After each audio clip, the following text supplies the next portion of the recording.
Isco. Allez, vas-y, pourquoi pas. Vas-y, pourquoi pas. J'ai un scoop pour vous. Penalty sur Ronny Lopez à la 151e. Vous vous demandez pourquoi on n'est pas revenu sur la VAR, mais la VAR ne fonctionnait pas. Le Colombien qui a pris le dessus, il a réussi son dribble. Falcao, oui, il est mort. Ce soir, je vais dire tout haut ce que tout le monde pense tout bas. Radio Diagonale, la web radio 100% rouge et blanche.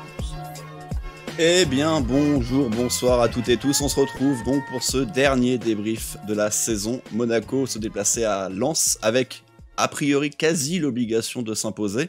Monaco, malheureusement, a fait 0-0 dans un match globalement dominé, mais où la maladresse a été reine. Et pour m'accompagner pour ce dernier débrief, je serai avec mon collègue du rugby, Arthur. Salut Arthur. Salut à tous. Tu es le seul qui, comme moi, apprécie beaucoup ce sport dans l'équipe, donc c'est pour ça, tu es ma soupape de sécurité. Les 3 points, on va en parler, évidemment. Et puis on en parlera aussi dans mon troisième point, évidemment. Tes 3 points, bon, pour cette rencontre, donc voilà, triste 0-0 monégasque dans le nord de la France. Voilà, donc du coup, le premier point, c'est merci Nice. Hein, je pense qu'on va partager, tout le monde va partager un peu ce sentiment. Scénario un peu inimaginable quand même, hein, parce que Lyon aurait dû quand même gagner contre Nice qui n'avait plus rien à jouer. Donc on s'en sort très bien, mais ça nous permet de sécuriser cette 3e place. La 4e place, honnêtement, aurait été quand même très amère, puisque on aurait eu toujours cette cicatrice du match perdu à domicile contre Lyon. Donc la 3e place, on finit devant eux, et ça c'est déjà beau, même si dans les faits ça a été très compliqué. Mon deuxième point, c'est le match. On va longuement en parler, hein, mais une première mi-temps avec un manque de réalisme total. Et puis derrière de l'impuissance, on n'arrivait plus à faire grand-chose. Donc semaine compliquée quand même après la défaite de mercredi soir. Et puis mon 3e point, écoute, comme on finit 3e, on va supporter Manchester United pour s'éviter des barrages cet été, puisque si Manchester gagne, on n'aura pas besoin de passer par les tours préliminaires de Champions League. Et puis un peu de teasing, hein, bien sûr, c'est le dernier match, ça aurait pu être l'heure du bilan, mais on va attendre un petit peu une prochaine émission. Ouais. Après, juste pour rebondir sur ton point, oui, globalement, je pense qu'il faut qu'on soit plutôt supporter de Manchester. Après, je rappelle que 2017, ça avait permis aussi de boucler un recrutement, de boucler tout le mercato très tôt, et du coup de pas être emmerdé avec ces histoires tout au long du mois d'août. Donc dans l'absolu, oui, il vaut mieux s'y qualifier directement, mais ça n'empêche pas qu'il faudra ce coup-ci réaliser un mercato rapide, que ça soit même dans le sens des départs, mais ça aussi, ça fera l'objet de différentes émissions. De mon côté, les 3 points, oui, c'est le petit bilan général, forcément, tu finis 3e. C'est globalement une réussite pour ce qui est du championnat. On a espéré mieux, mais on partait d'un petit peu trop loin. Malgré tout, par rapport à ce soir, le goût est un petit peu bizarre parce que on n'a pas fait le boulot. Et c'est Nice qui a la surprise et a la stupeur générale et allait s'imposer à Lyon, qui une nouvelle fois a prouvé qu'il pouvait être complètement changeant au sein du même match, parce que Lyon en plus a mené quand même 2 fois au score. Le deuxième point... Non, but refusé du 3-1. Ouais, il y a eu 3-1, mais ça a été refusé. Le deuxième point, tu l'as dit, hein, c'est le manque de réalisme énorme en première mi-temps. Et en deuxième mi-temps, la peur au ventre, j'ai envie de dire, certainement mis au courant aussi du résultat à Lyon. Donc, en tout cas, l'équipe a vraiment fini très, très compliqué. Les 10 dernières minutes ont été longues. Les Lensois auraient même pu faire le hold-up parfait, hein, si Fofana n'avait pas touché le montant. Et enfin, mon 3e point, j'ai pas besoin de vous faire un dessin, hein, je crois que vous avez vu le maillot que je porte. J'ai quand même mis évidemment celui de Monaco ici, mais l'année prochaine il y aura une petite 5e étoile. Après, je parle à un Clermontois, donc toi aussi, Arthur, t'auras la chance d'en avoir une un jour. Je te le souhaite. Dédicace au Clermont Foot d'ailleurs, tiens. Voilà. Oui, mais oui, du coup, c'est vrai que ça fera plaisir. Toi, ça te fait forcément un petit peu plaisir aussi. Les compos, enfin plutôt la compo de Monaco, Arthur. On retrouvait globalement l'équipe type, toujours encore une fois en défense centrale, hein, on se répète, hein, ce petit changement habituel, et le poste de piston droit qui est celui qui est le plus variable, et c'était ce coup-ci Gelson, sans grande surprise, tant Aguilar avait pas été concluant sur ses dernières prestations. Après, on se doutait que Gelson ne le serait guère plus, et on y reviendra, bah, ça a été le cas. Ouais, pas de surprise. Moi, j'ai découvert les compos souvent. On voit dans les journaux un petit peu les compos probables. Là, c'est vrai que j'ai pas vu. J'ai découvert la compo quasi au coup d'envoi, vraiment sans Moi aussi. surprise. Et on sait de toute façon qu'on a un banc limité en ce moment, hein, sans Diop, sans Jovetic. Voilà, on manque de solutions, puisque d'habitude, ces deux joueurs étaient vraiment. Jovetic partait même souvent titulaire avant qu'il se blesse. Donc Gelson Martins, oui, il me semble que c'était lui qui avait été aligné à Reims, il me semble, dans ce rôle-là. Peut-être, oui. Et puis, voilà, puis ça alterne souvent, comme tu dis, entre Dizazi, Badiachil. Donc non, compo vraiment, vraiment sans surprise avec Golovin, donc, qui n'a pas trop la concurrence de Diop. Donc voilà, il s'avère qu'il est meilleur sur le banc de touche que titulaire. Ça, c'est autre chose. Justement, tu as commencé à l'aborder, mais on peut un petit peu en parler. Bon, bah, malheureusement, Diop était encore un petit peu court. Après, même s'il avait pu revenir, il aurait certainement pas pu être titulaire. Après, ça aurait pu faire du bien malgré tout en fin de match. Et pour ce qui est de Jovetic, bah, un peu plus surprenant parce qu'il était là ce mercredi, il était revenu, il a joué, pas de gêne apparente. Alors visiblement, il a été décidé de ne pas le prolonger. On va pas en débattre maintenant, mais en tout cas, global, a priori, il ne va pas rester au club. Donc est-ce que c'est pour ça qu'on ne l'a pas mis ce soir, de peur qu'il se reblesse? Je vois pas trop l'intérêt, parce que vu que c'est une fin de contrat, il y aura pas de transfert. Oui, il est libre. Il est libre, donc en fait, je comprends pas trop pourquoi on ne l'a pas mis sur le terrain. Il y a peut-être une blessure dont j'ai pas été mis au courant, ou en tout cas j'ai raté l'information, mais c'était surprenant de s'en passer. S'il n'avait pas été en fin de contrat, j'aurais pu comprendre encore une fois pour éviter la rechute, mais en l'occurrence, ouais, on n'avait rien à gagner à pas le mettre, donc on peut penser certainement qu'il devait y avoir une petite gêne pour le Monténégrin. La rencontre. Oui, mais j'espère aussi. Enfin, j'espère. Entre guillemets. J'espère dans le sens où ça aurait été quand même con de se priver parce que le mec va partir. Surtout que je pense pas que le club et lui sont en mauvais termes. Il a fait plutôt une belle fin de saison. Donc j'espère que c'était en raison d'une petite gêne. Ouais. Ah, je sais pas. Bon, on nous dit que ça serait étonnant que Jovetic soit blessé. Évidemment, on sent toute la pointe d'ironie. Après, ça c'est peut-être, c'est ce qu'on nous dit aussi. Ça s'est peut-être mal passé les négociations et du coup, il leur a dit à ce moment-là, bah, je joue pas. Je trouve ça un peu. Enfin, on n'en sait rien hein, si c'est ça, mais si c'est ça, c'est dommage aussi par rapport à ses coéquipiers. En tout cas, c'est dommage qu'il n'était pas là ce soir. Ça, c'est tout ce qu'on peut dire. La rencontre, maintenant, Arthur, les statistiques, bon, on les voit, elles sont toutes à notre avantage. Ce qui saute aux yeux, évidemment, c'est ces 19 frappes pour seulement 3 petites cadrées, sachant que dans les 16, du coup, non cadrées, il y en a quand même certaines, et on va y revenir, où il y avait quand même largement la possibilité de faire mieux.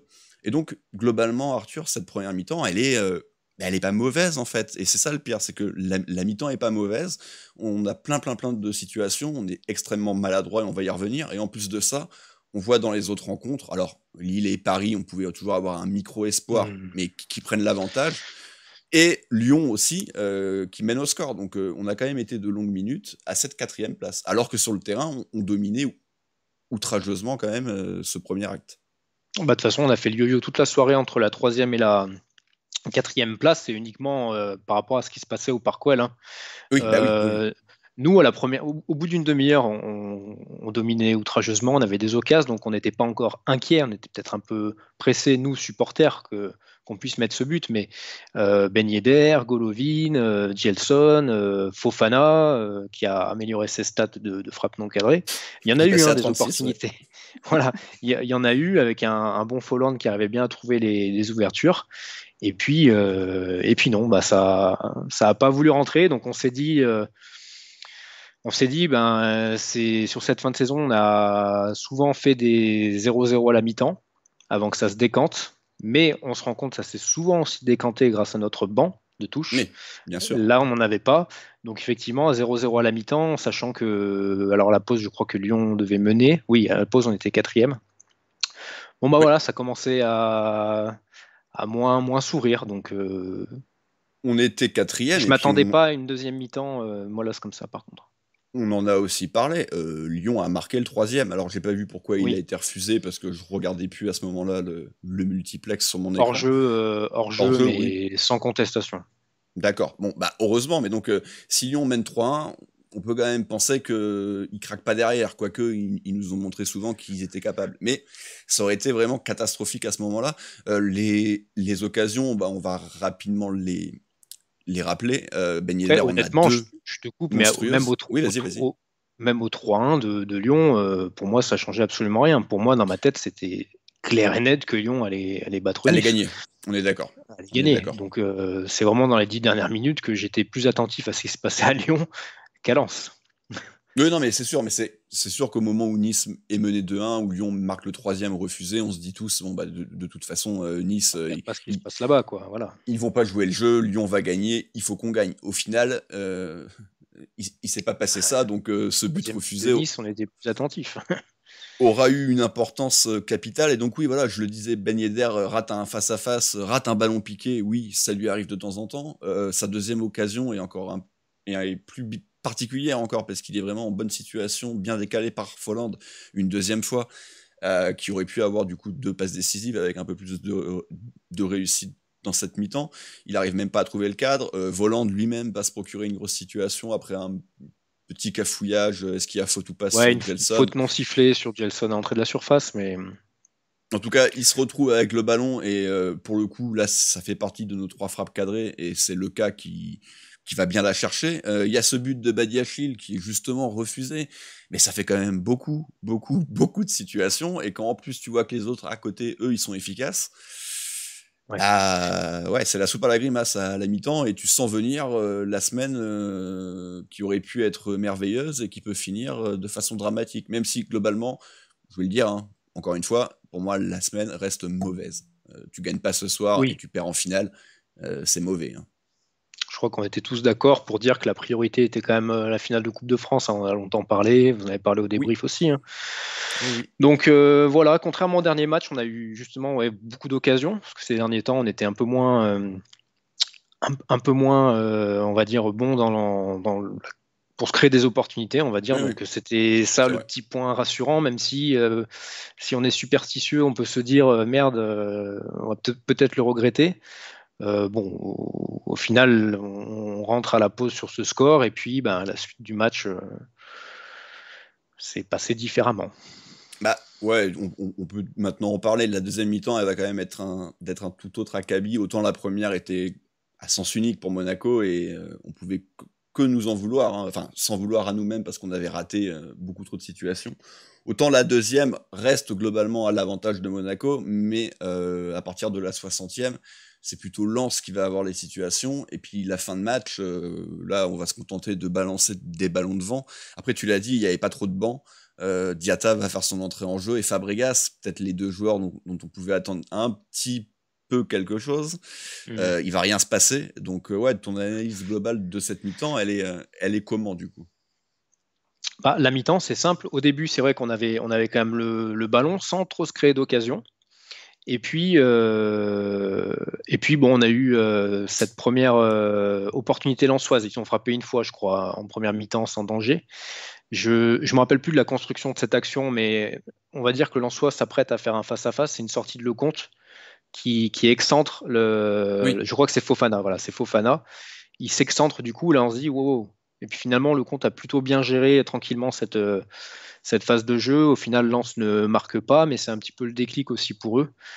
Voilà, après, il y a eu ce poteau de ce même Fofana où là, bon, là, Nice menait à Lyon déjà, donc on se disait merde quand même. Mais, oui, c'était différent. Oui. Et puis, comme tu dis, je crois que dans le dernier quart d'heure, certes, Lens maîtrisait mieux le match, mais j'ai l'impression que même nous, dans nos relances, derrière, on jouait tranquille. Donc, on avait une sensation à la fois que les mecs pouvaient avoir peur de trop se livrer, d'en prendre un, mais bon, il fallait qu'on marque.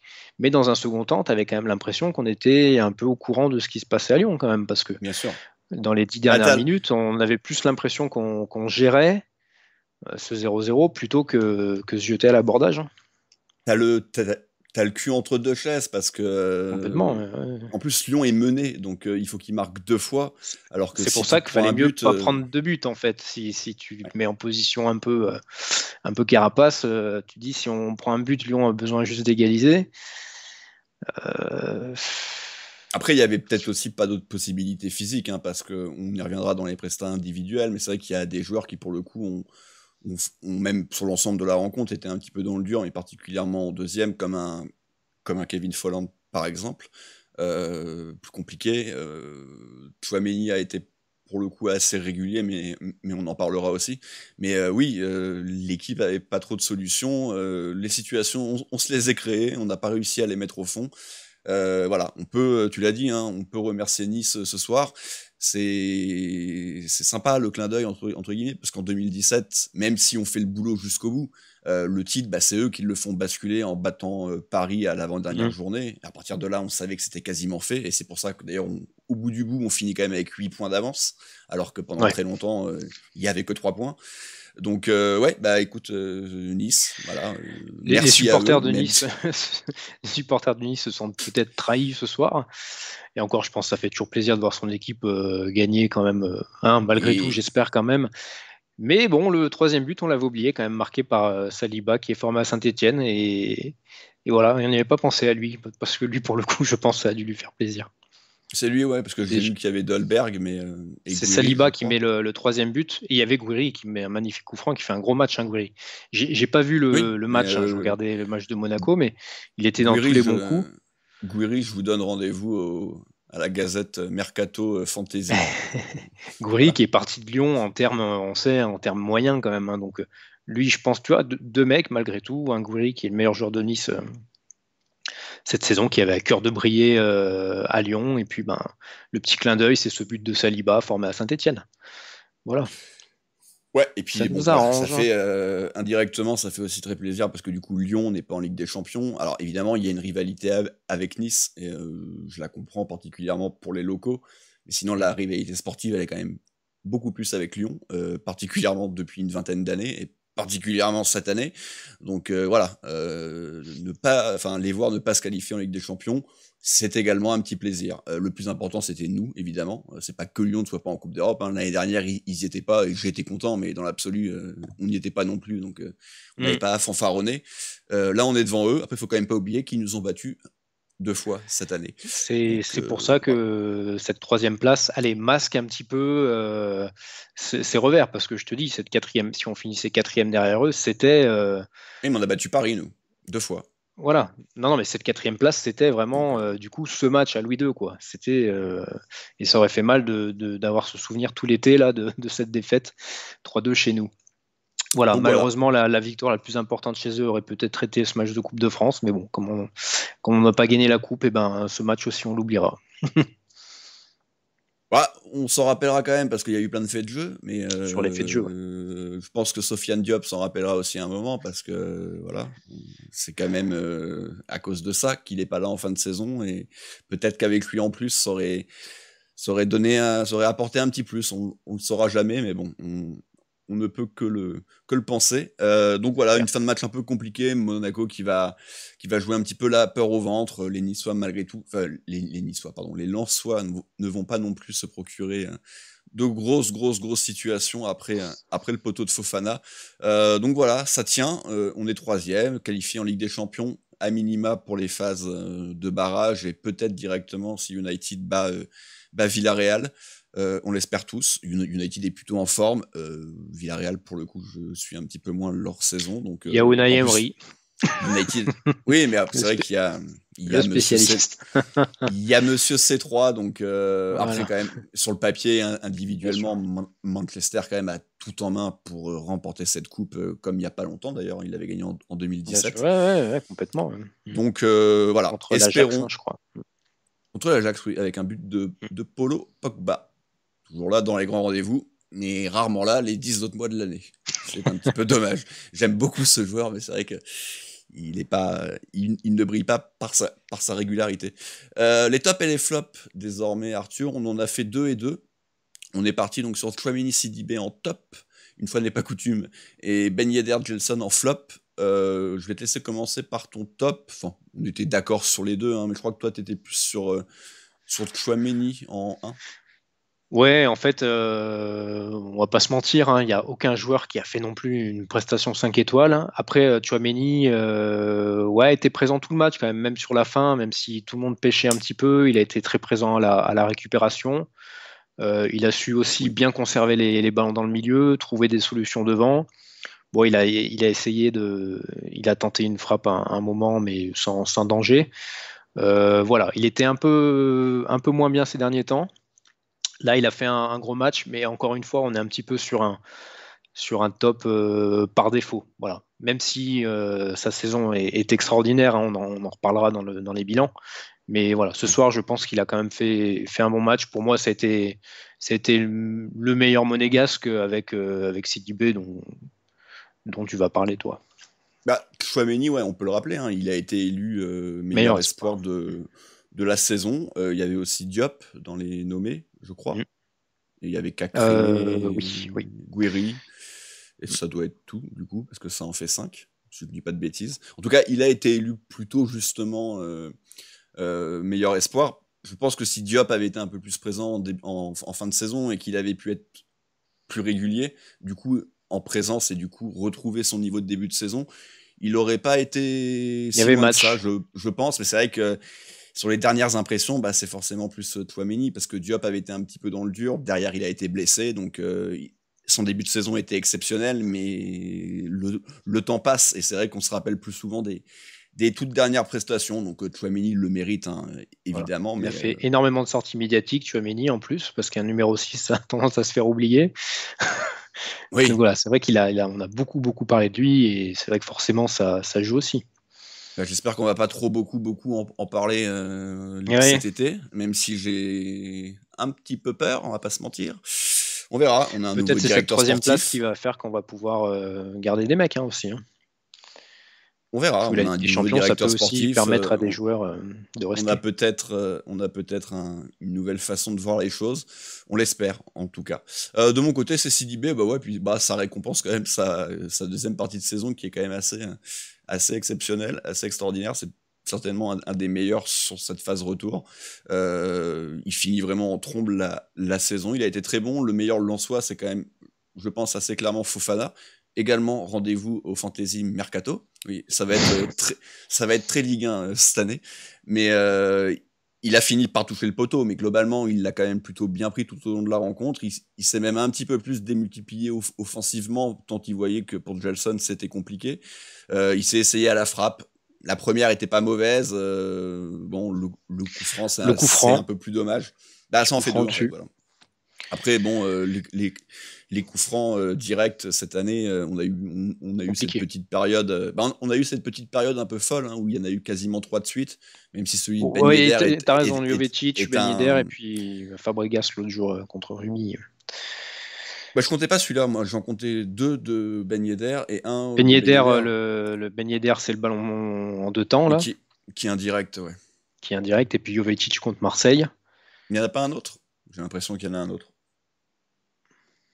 J'ai la sensation qu'il y a 3 coups francs directs de suite. Mais bon, écoutez, dites-nous dans le chat si c'est bien le cas. Et encore une fois, je parle de cette période-là. Hein. Je ne parle pas du coup franc de Fabregas. Il y a 10 jours. En tout cas, voilà, Sidibé qui conclut bien. On verra s'il part ou pas cet été. Ça sera d'autres discussions. Les flops. Il avait l'air très attentif à la fin de match de OL Nice sur le téléphone du team manager. Espérons. Les flops, Ben Yedder, c'est bien dommage parce qu'il était dans une très très grande forme et ce soir il a raté ce qu'on le voit quasiment jamais rater, à savoir 2-3 grosses situations de but qui pour un joueur de son niveau finissent au fond 90% du temps. Malheureusement ça n'a pas été le cas ce soir. Surtout sa dernière où il est décalé par Folland et voilà, il se retrouve. C'est compliqué à décrire comme ça, mais je pense que la plupart des personnes qui nous écoutent ont vu aussi le match. Hein, mais il fait un geste d'un mauvais attaquant en fait. Il frappe droit sur lui alors qu'il n'est pas dans l'axe du but. Geste particulier. Honnêtement, je la voyais déjà au fond. Bien sûr. Donc Ouais, voilà, il son fait pas un ballon, bon match. ouais. Son Même dans ballon le jeu, piqué on l'a aussi. senti, ouais, on l'a senti Ouais. mousser quand même hein, quand il avait le ballon sur le côté. Il repassait souvent derrière parce qu'on sentait qu'il voilà, il avait pas trop cette niaque physique, hein, pas mentale bien sûr. Donc voilà, il a souvent figuré dans nos tops ces dernières semaines. Et ben, ce qui lui a peut-être permis de raccrocher le wagon de l'Euro. Et là, ce soir, il est passé à côté parce qu'on l'attend dans la finition et qu'il n'y a pas été. Ouais. Et qu'il n'y a pas été. J'ai vu Golovin pas flop, oui, on aurait pu mettre Golovin, on aurait pu mettre Folland aussi potentiellement, mais En toute l'idée, honnêteté, j'ai pensé à c'était pas non Golovin plus. pendant la compo et c'était peut-être l'un de mes flops, mais je l'ai complètement oublié. Oui, oui, mais Pas trouvé encore une bon du fois, tout. Donc, on en parlera, mais là, on a fait le choix de faire voilà. 2 et 2, ce qui veut pas dire que ceux qui sont pas sur ce visuel-là ont forcément réalisé Non. Surtout qu'il y en a une beaucoup. prestation correcte. Du coup, ouais, le dernier flop, c'est Gelson, sans grande surprise. Bon, voilà, il a traversé le match un peu comme une âme en peine. Il touche des ballons, il se propose, mais il fait absolument aucune différence. Il fait pas non plus de bons centres, donc c'est très compliqué. Lui, pour le coup, j'espère qu'on va s'en débarrasser cet été. Il doit avoir une petite valeur marchande. On perdra de l'argent, hein, très certainement sur lui, mais je pense qu'on a fait le tour de Gelson et qu'il faut désormais passer à autre chose. Le reste des prestats individuels, Arthur. Benjamin Lecomte. Est-ce que c'était son dernier match à Benjamin Lecomte? Voilà, c'est un autre sujet. Je suis pas Fakir. Non, mais il fait son match. Hein. Honnêtement, il fait quand même une bonne deuxième partie de saison. Hein. Voilà, moi je fais pas partie de ces détracteurs. C'est un gardien que j'aime bien, même si effectivement il n'a pas été irréprochable avec nous sur sa première année puis en début de saison. Il fait une belle deuxième partie de saison. On l'a vu, hein, son absence en finale de Coupe de France, que ça nous avait un petit peu posé problème, notamment vous en avez beaucoup parlé dans le jeu au pied. Non, Lecomte il réussit sa sortie à un moment donné. Bon, sur le poteau, ouais, il n'y est pas, mais de toute façon, souvent un poteau, hein, n'y est pas. Sinon, les Lensois ont très peu tenté. Donc non, plutôt présent, il a bloqué des ballons. Il fait un match. Quand il a rien à faire, il est plutôt bon. Hein. Voilà, non, mais quand il a rien à faire sur sa ligne, parce qu'au pied, on s'en sert toujours beaucoup. Pour le coup, ça n'a pas été sa meilleure performance, je trouve. Mais au pied, hein, je parle. Mais ça n'a pas non plus été. Non. Après, une catastrophe. Il sort une fois il sort de la tête de sa surface. Enfin, il gère plutôt bien. Il gère plutôt bien ses situations. Pas mis en danger, donc. Effectivement, si on avait pris un but à la fin, on en parlerait autrement. Hein. Oui, c'est sûr. La défense centrale, on va commencer par Badiachil. Arthur, je crois que tu as plutôt aimé sa prestation du soir. Oui, Badiachil, bon, pas trop inquiété non plus. On sait que lui, il est plutôt axe gauche. Pas trop inquiété, mais je l'ai trouvé plutôt bon sur les ballons qu'il a eu à négocier. Il a bien quand même stoppé les quelques offensives lensoises. Dans la relance, écoute, ça a été. Bon, il met un but où il est signalé hors-jeu. Et il est hors-jeu. Et je pense que s'il n'était pas hors-jeu, il n'aurait sûrement pas marqué, puisqu'il a vraiment profité pour le coup de sa position de hors-jeu en avance. Mais sinon, non, j'ai plutôt bien aimé. Il a fait son match, pas de problème. Pas de conneries. Un peu mieux que son voisin Maripane. Ouais, je vais m'en occuper de Maripane, qui globalement lui aussi a pas eu grand chose à faire. Le problème, c'est quand il a quelque chose à faire et qu'il y a un petit peu d'espace, ça se complique grandement. Il prend un carton jaune, peut-être salvateur, il est un peu obligé de faire la faute, mais c'est parce qu'il souffre terriblement en vitesse. Ça a été le cas également en première mi-temps à une ou deux occasions. Voilà, de toute façon, moi je considère que c'est notre joueur dont il faut se séparer. Voilà, en défense centrale cet été, il faut prendre dans le même type de joueur, mais dans le même type de profil, mais un autre élément.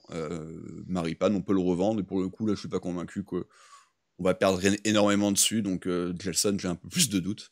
Donc voilà. Sidibé, quand il met plus ses buts, parlé. Maripane, c'est autre chose. Hein. Oui. Hein Ouais, bah après, je sais que globalement, il est plutôt apprécié par la communauté. Enfin, en tout cas, pas moins que les autres. Mais moi, c'est pas mon cas. Moi, je trouve qu'il est en dessous. Il rassure et il fait du bien de par son expérience, mais ses lacunes de vitesse sont trop problématiques. Si tout se passe bien, on est en Ligue des Champions l'année prochaine. Ça va à 100 à l'heure dans quasiment toutes les attaques en face. Tu fous Maripane là-dedans. Wow. Enfin voilà, j'ai très très peur. Badiachil, je pense qu'il a plein de choses encore à corriger, mais il a un potentiel de Champions League. Il est encore très jeune, etc. Maripane, sa carrière, elle est plutôt derrière lui. Je suis pas convaincu qu'il ait ce potentiel-là. Après, Glick avait prouvé le contraire, hein, donc pourquoi pas Maripane, mais bon, on verra. Les restes maintenant des joueurs, on va passer au piston. Gelson, ça a été fait. Du coup, c'est notre Caio Henrique que je cherche dans ma liste. Il est ici. Caio, bon, qui finit un peu en roue libre. Hein. Il finit un peu en roue libre la saison. Hein. C'est l'un de mes chouchous de la saison. Caio Henrique. Non, mais vraiment, c'est l'un de mes chouchous de la saison. Je crois que notre très bonne période est venue aussi de son intégration, puisqu'on sait qu'il a été blessé en début de saison. Il a contribué vraiment au changement de visage de Monaco, mais c'est vrai qu'il finit la saison moyennement, là, ces derniers matchs. On le voit beaucoup moins offensivement. Alors, je ne sais pas si c'est des consignes de jeu ou si on arrive moins à le trouver. Peut-être qu'aussi, il fait on arrive peut-être moins à le trouver, aussi, c'est peut-être de sa faute. Hein. Peut-être qu'il est moins disponible. On le voit quasi plus centré. Il revient souvent derrière ou sur son pied droit. Donc, un peu déçu de son rendement, et je pense que ça a aussi un impact sur notre jeu, parce que quand on était vraiment flamboyant, on le touchait beaucoup, il était souvent à l'origine des occasions, et là c'est vrai que sur les derniers matchs on le voit moins et ça se ressent. Je vois Caio meilleur arrière-gauche de Ligue 1, étant donné que Bernat, qui je pense est le meilleur, n'a pas joué de l'année. Peut-être, j'ai pas assez regardé les autres équipes pour vraiment avoir un avis définitif dessus, mais en tout cas, au vu du classement de Monaco et au vu de sa saison, oui, il doit très certainement être dans les meilleurs éléments. Le Lillois, Lyon n'a pas, dont le nom m'échappe, a dû. Renildo. Ouais, je crois qu'il a plutôt fait une saison pas mal. Bon. Encore une fois, j'ai pas suffisamment regardé Lille pour réellement juger leur latéral gauche, mais ce qui est sûr, c'est que lui, Caio, oui, a fait une très bonne saison. Et c'est une recrue, on s'y attendait pas trop, et au final, ça a fait pas mal de bien. Ça va nous faire drôle quand on va ressortir les pronostics où tout le monde l'avait mis, je crois, pire recrue. On l'avait tous mis pire recrue, mais il faut rappeler une chose, on l'avait pas encore vu. Être blessé. Voilà, on l'avait pas vu. On se disait qu'il allait peut-être être blessé tout le temps, donc on l'a mis pire recrue. Au final, c'est l'une des meilleures recrues, selon moi.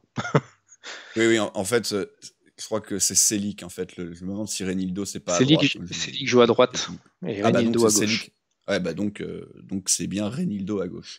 Fofana, donc, le milieu de terrain qui a fait la paire avec Chouameni, dont on a déjà parlé. Est-ce qu'on va pas un petit peu se répéter pour Fofana et dire que le boulot physique, le boulot défensif, l'abattage global, il le fait? Et par contre, dès qu'on s'approche des 30 derniers mètres, c'est vrai qu'il y a eu cette stat qui a fait un petit peu rire, hein, des 34 frappes en Ligue 1 cette année pour 0 but, à faire pâlir. Et le nombre de cadrés aussi, on le sait pas. Jérémy Toulalan, les nombres de cadrés, il doit y en avoir 3. Très honnêtement, je dirais 3-4. Hein, mais, ah oui, c'est incroyable. Ça ferait pas lire Jérémy Toulalan. Je suis quand même allé voir ses stats à Toulalan. Il a marqué 7 buts en carrière, je crois, sur 600 matchs en club, hein, je parle. De toute façon, il n'y en a pas en équipe de France. Des beaux buts, d'ailleurs. Ouais, mais le ratio est quand même assez terrible. Fofana, pour l'instant, il est à 4 en 84. Donc pour l'instant, il est bien mieux. Mais bon.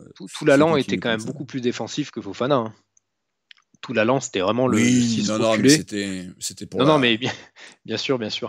Et si Fofana fait une carrière là Toulalan, écoute, on prend. Hein. Oui, on prend tout de suite ce bon vieux Toulalan que je détestais parce que joueur lyonnais et que j'ai fini par adorer quand il a signé chez nous, alors que j'étais pas fan de sa signature, mais au final, il avait été tellement fort, notre Toulalan. Le reste de l'équipe, bah écoute, ça va aller assez rapidement. Il reste Golovin dans les titulaires, qu'on aurait pu mettre flop, hein, c'est vrai. Il aurait pu être passeur décisif. Au final, comme on l'a dit, le hors-jeu était bien présent. Mais sinon, ouais, un petit peu trop neutre en fait. Trop Ouais, neutre, un mais peu il fait un peu trop lent. un match dans la continuité de ce qu'il a fait mercredi. On l'a vu un petit peu en début de match parce qu'on dominait. Sinon, techniquement, c'était très moyen. Puis en deuxième mi-temps, il a tout raté. Tous ses décalages, ses passes. Oui, En première oui, mi-temps, c'est lui qui il fait une frappe repoussée juste à côté, repoussée par le gardien, en rentrant sur son pied droit. Mais oui. sinon, après, moyen, il y a beaucoup de nonchalance chez ce joueur. On le ressent. Et ça me fait encore plus regretter finalement notre manque de profondeur de banc et nos blessés, parce que honnêtement, là où il a le plus apporté, Golovin, c'est quand il est rentré en jeu, hein, Oui, cette saison, hein. Il a fait des fois des globalement, rentrées c'est plus. moyennes, mais il a quand même, en impact player, il a quand même fait du bien souvent, hein. Ah bah, il a fait énormément de bien. Cette troisième place, elle lui, on peut quand même le remercier, surtout, et on peut aussi regretter qu'il n'ait pas été là sur la première partie de saison, même si peut-être que s'il avait été là, Diop aurait explosé moins tôt. On ne Peut-être. saura jamais, hein, évidemment, mais Mm. c'est vrai que quand on voit quand même le club sur la deuxième phase et le club sur la première phase, il joue le tout début de saison, il est déjà à 2 passes décisives en étant moyen, mais il y a quand même 2 passes D. Au final, il finit à 9, je crois. Donc voilà, il y a quelques chiffres, mais il manque encore un petit quelque chose. Et puis certainement aussi, comme le reste de ses coéquipiers, un Non, petit puis peu dans le dur ouais, physiquement. comme vous avez dit mercredi, on en attend beaucoup. C'est au milieu de terrain, voilà, il faut Fofana, Tchouaméni, mais c'est lui qui est censé être vraiment le créateur. On sait qu'il a du talent, et c'est vrai c'est un joueur très frustrant, et sa performance de ce soir est frustrante. Une autre performance un peu frustrante, celle de Kevin Folland qui termine la saison dans le dur. Ben Yedder, heureusement, a su quand même globalement prendre le relais de l'Allemand, qui pendant longtemps était potentiellement en route pour les 20 buts.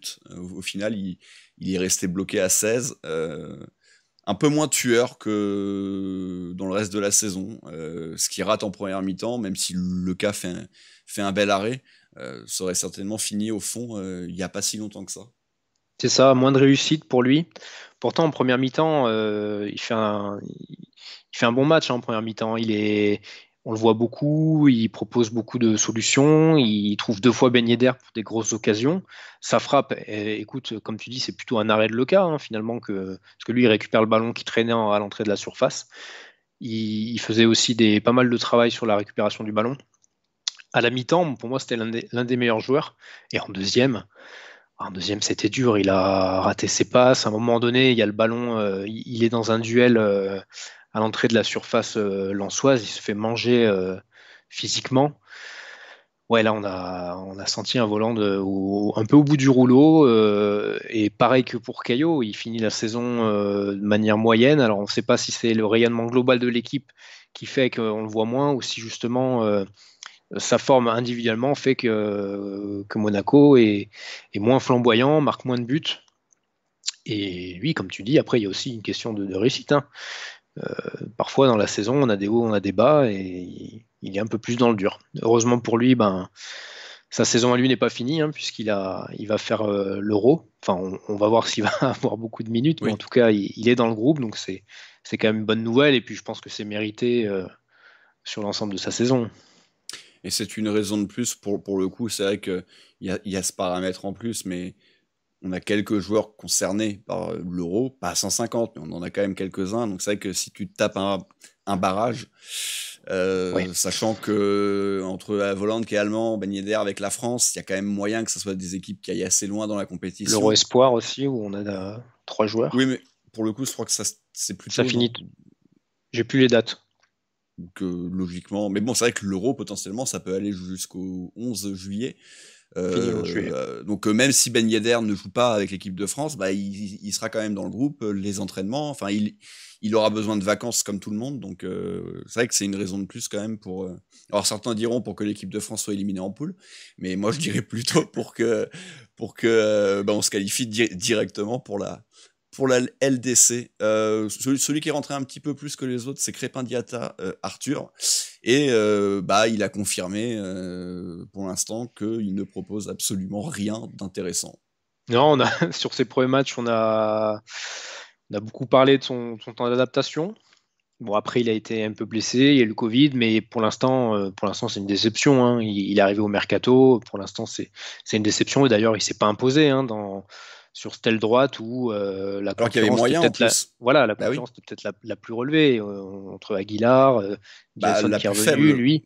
Alors il y avait Diop, tendance à dire la plus faible, pas la plus relevée, la plus faible, parce que c'est le seul poste où Kovac n'a jamais réussi à relever la concurrence la plus accrue, on va dire. C'est là où il y avait le plus de concurrence. Ah, en nombre de joueurs, oui, peut-être. Pas relevé. Mais avec en qualité.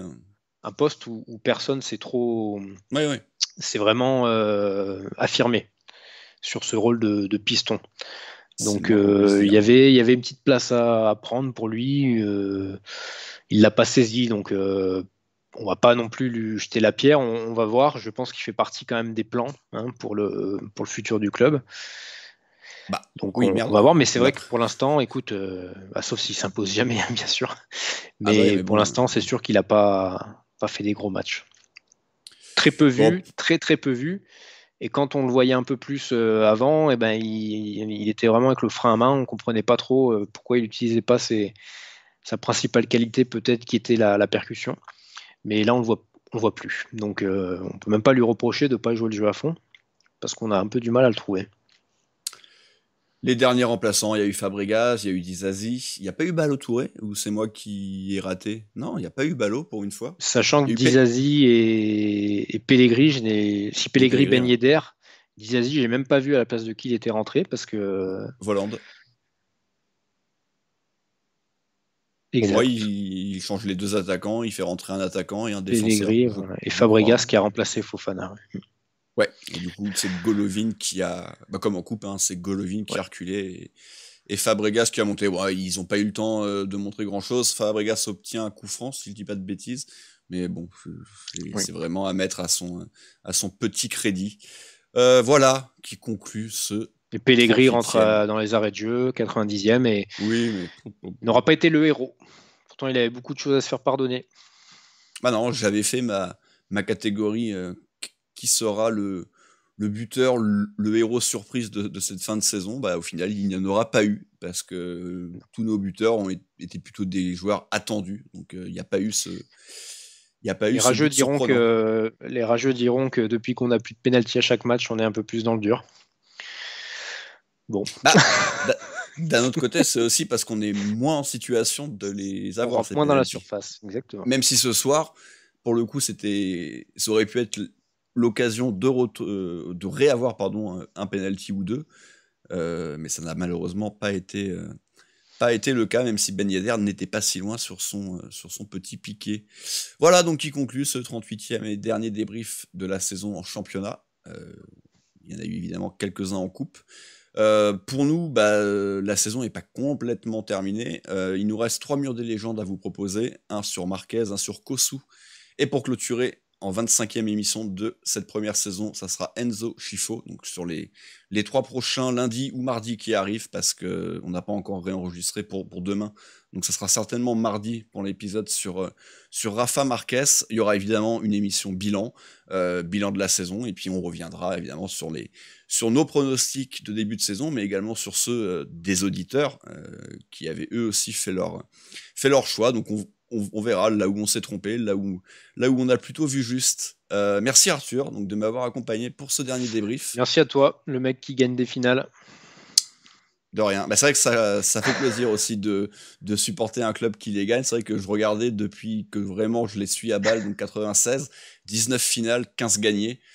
Ça laisse rêveur quand tu es supporter de l'AS Monaco, sachant qu'il y en a 5 européennes en plus.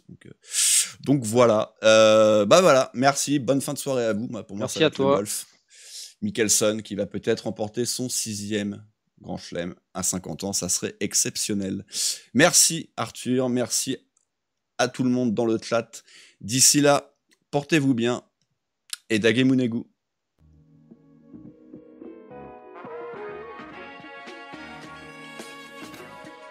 Et bisous.